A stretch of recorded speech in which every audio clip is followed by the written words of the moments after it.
Let's turn to Gordon Chang, foreign affairs journalist and author of Nuclear Showdown, North Korea Takes on the World. Will they actually do it, I suppose, is the question. Only if the Trump administration forces them to comply with UN sanctions. This has really been the story of China. You know, when sanctions are put in place by the UN, the Chinese make a big show of complying. So, for instance, they'll issue these pronouncements. They'll actually do something for a couple months, and then when the United States isn't paying attention, they go back to doing the old way of things, which is supporting North Korea to help busting sanctions. This will be the same thing unless the administration makes it clear to the Chinese they can't get away with it. Now, on December 28th, you had that tweet from President Trump saying, look, the Chinese have been caught red-handed. We're going to see what Trump does, whether he actually enforces this or not. The talks, the hotline between North and South Korea had been shut down, I guess, for the better part of a couple of years. Now, at least they're talking. They're scheduling talks for next week. Do you see this as hopeful or just chatter? Yeah, I think this is hopeful, of course. When you have the North and South Koreans talking to each other, they're not killing each other. So that's a really good thing. The problem here is Kim Jong-un, in his New Year's address, really hinted that sanctions were starting to bite. And that's the reason why he's talking to the South Koreans. He wants the South Koreans to start to shovel them some money. They can't do that because of UN sanctions, which means there's a history of North Korean overtures followed by military provocations. And the other thing, Shep, you know, I'm sure Kim Jong-un is looking at what's happening in Iran. Iran pays the North Koreans about 10% of their GDP. That's an enormous number. If there's a new government in Tehran, that might go away. Kim Jong-un then will get desperate. What the United States wants, and probably what the world wants, is for the North Koreans to begin dismantling their nuclear arsenal. That's what the president has demanded, dismantle your nuclear arsenal. And now Jennifer Griffin is reporting that if there aren't signs of said dismantling, that the United States may take a preemptive strike on the Korean peninsula.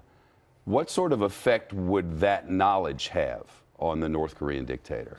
I think that they would try, first of all, to try to deter the U.S. with, you know, this thing about, in the New Year's address about the button on my desk, we can reach the entire U.S. mainland. That's deterrence. What they're saying is, don't attack me.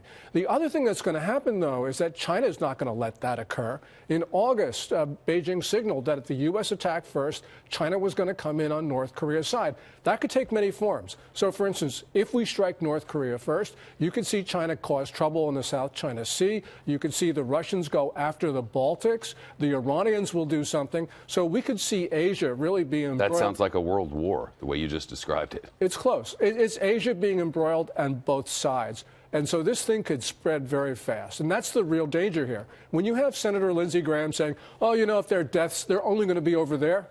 Well, that's one scenario. But another scenario is that this just spreads, and it even spread to the U.S. homeland because the Chinese and the Russians could actually get into a nuclear exchange with the United States. I'm not saying it's going to happen, but I'm saying that's a possibility that the hawks need to talk about. We get caught up in the day-to-day on North Korea and, for that matter, everything else. If you look at this from 30,000 feet, which you're wont to do, are things with North Korea improving? Are they getting worse, or are they about the same? I think they're pretty much about the same. The thing that I'm concerned about is that there's a lot of the air, a lot of the vigor in President Trump's enforcement campaign just has sort of left. Last couple months, he hasn't been doing very much.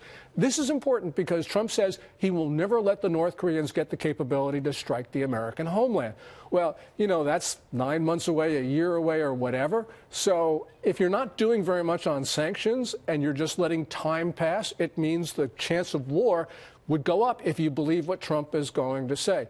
Now, I hope that things work themselves out, but we do need to see more sanctions enforcement. And by the way, Shep, the North Koreans can already strike the U.S. right now with an electromagnetic pulse device. They don't need guidance. They don't need heat shielding. We're the only two missing elements from what they have. So they could do an EMP attack on the U.S., and that would be devastating, would paralyze the U.S. Gordon Chang, thank you. Thanks, Shep.